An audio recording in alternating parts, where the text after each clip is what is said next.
Right, so the Springboks have just wrapped up a 45-0 win over Italy in the second test. And to be honest, it is a much better performance, but there is so much to dive into in this game. I was live doing a live watch along for the game. If you came and you joined the lives, thank you so much. I really appreciate it. If you didn't, there will be another one next week, as well as one during the middle of the week. But I'm going to break this entire game down. I'm going to give you my thoughts. I'm going to give you my thoughts on some of the players, how they performed. As always, let me know your opinions down in the comments. If you haven't, leave this video a like and please hit that subscribe button. We are so close to 40,000 subscribers. So I think the scoreline is exactly what we were after this week. A 45-0 win for the Springboks, and I think that's what we expected last week from the Springboks. However, we made it a lot more difficult for ourselves this time around than we did last week. I think let's answer some of the questions that people were asking after last week's performance. The first being that second half performance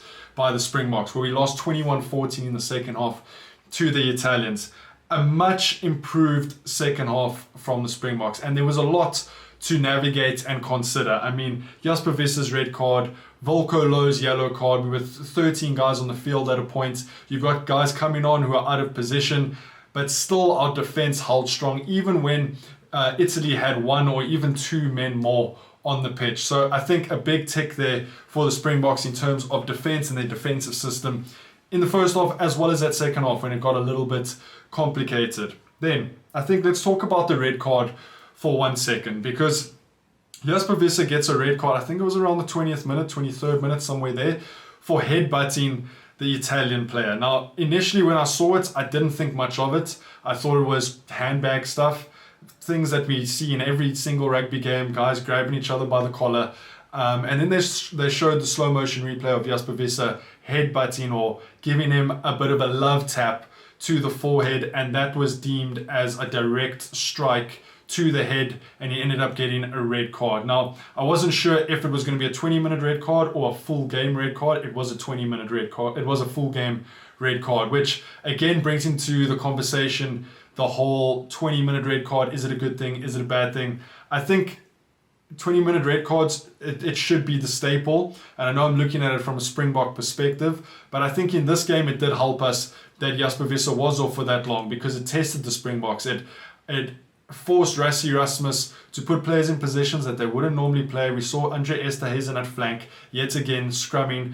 We saw Sasha come on at 15. Maybe that was a planned move, but it gave us problems to sort out. And I think that's good when you're trying to shake off the rust and you're trying to shake off a performance like last week against Italy. Volko Loh, that was a yellow card. I mean, that was a straight up yellow card. But for me, there's more danger in what Volko Loh did compared to what Jasper Visser did. So I think there is a little bit of a mismatch there in terms of severity of the incident. I thought Volko Loh's was a slightly higher severity, or could have ended a little bit worse. Shoulder, full contact, shoulder to head, where Jasper Visser was just a little bit of a love tap. But let me know what you guys think down in the comments. You saw Rassie and the staff react to it in the box. They were flabbergasted by the decision. Then let's start with the actual game. Rassie and the Springboks kick off, and Marnie Leborg kicks it straight to Andre Esterhuizen, who's about 2 meters away from him, and they force a scrum off the bat for Italy to deal with. It is the Italians' ball, but they're forcing the scrum, and there's no sort of hiding from it. Now, it did end up backfiring a bit, because the Springboks did give away a free kick at that scrum, and Italy ended up getting quite good territory and moving down the field. But it shows the mentality of Rassie and the Springboks when they come into games like this against Italy. It shows that maybe we don't always have to just kick off, send it to our opposition and let them kick it out or kick back. If we back our scrum, if we back our set piece against you, let's scrum.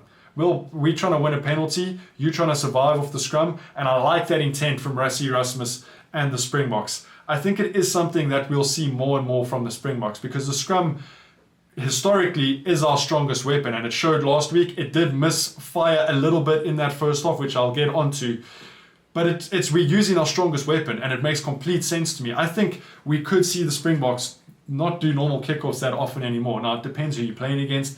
I mean, given the All Blacks, a middle scrum is not ideal, but against these weaker sides, it's not a bad ploy. Didn't pay off, but it's not a bad ploy. Then the other trick move that Rassie Erasmus was using, and I think the Springboks used it 2 or 3 times, is Grant Williams gets the ball out of the ruck in the 22, pops it up to Ron Nokia, who's been lifted, and they form a maul. Now, both times it resulted in a penalty, well, in advantage, and one time it resulted in Malcolm Ox going over and scoring a try. So Rassie Erasmus definitely experimenting a little bit with this game, and it didn't help that Jasper Visser and Volkolo were off, but it kind of played into the drama of the whole spectacle, right? And Rassie Erasmus I think he's just bored. I think he gets bored and he just decides he's going to try these things out. But very interesting to see from the Springboks. Then, I think another big point that we have to talk about is Thomas du Toit going off in the 30th minute. Now, when you come into this game, off the back of what the Springboks did to Italy's scrum last week, I think you're expecting to put guys in that front row who weighs almost 400 kilograms, and you expect them to dominate. That's why Rassie Erasmus wanted a scrum from second one, to sort of dominate the game. That's where we dominated last week. That's where we wanted to pick up and start dominating again. It wasn't meant to be for Thomas du Toit. I don't know what was going on. Something wasn't functioning properly, but we didn't get that scrum dominance over Italy like I think the Springboks expected. And something that doesn't happen often, Thomas du Toit got replaced by Ox in the 30th minute. And as soon as Ox came on, he walked onto the pitch, straight into a scrum. We drove Italy about 5 meters back. Grant Williams picks the ball up, and I think Kane Moody ends up, was it when Willie LaRue put the kick through for Edwil van der Merwe, and Edwil ends up going over for a try. So you can kind of see that Ox is the front runner in that scrum. He comes on and he makes a direct impact. He absolutely obliterates the Italian scrum, which resulted in a Springbok try down the line. So, tough day out for Thomas du Toit. I think there will be a little bit of a shift there. Maybe he gets one more opportunity against Georgia, but the pressure is definitely on for him. If we just go through the team list, Thomas du Toit didn't have a great game. I thought Malcolm Marx really picked it up for this game. Volkolo also had a good game, and once he had a scrummaging partner that was on the same level as him, they decimated the Italian scrum. Lock department, I think Salman Murat had a less than average game. He did not step up. He was knocking balls on. He wasn't great in the lineouts. His ball carrying wasn't great. He was going sideways. He wasn't going forward. He was getting dominated in hits. He didn't perform well, in my opinion. Ruan Nokia had a very good game, and I think going from last week where our lineouts weren't working that well, we've put Ruan Nokia into that 5 jersey, let him take control of the lineouts, and we saw how well it worked for the Springboks this time around against Italy. Absolutely phenomenal performance from Ruan Nokia. I thought Marco van Staden really stepped up. He had an average game last week, but he really stepped up, and he was, for me, definitely one of the players of the game. Pieter-Steph du Toit had a surprisingly quiet game, and yes, he's come back from injury, but he did have a quiet game. Jasper Visser obviously getting that red card really let the team down, but again, we look at that as a positive. I thought Grant Williams had a phenomenal game. For me, our best scrum off at the moment. Marnie as well. He missed the first 2 kicks, then he changed back to his 2-step kicking, and then he went 100% from there. I thought Marnie Leborg was phenomenal on attack, phenomenal on defense, and I hope the storyline isn't that he missed these 2 kicks. He had a phenomenal performance, and he really directed that back line well. Makazola scoring a try, Edwil van der Merwe, I mean, what a comeback for him.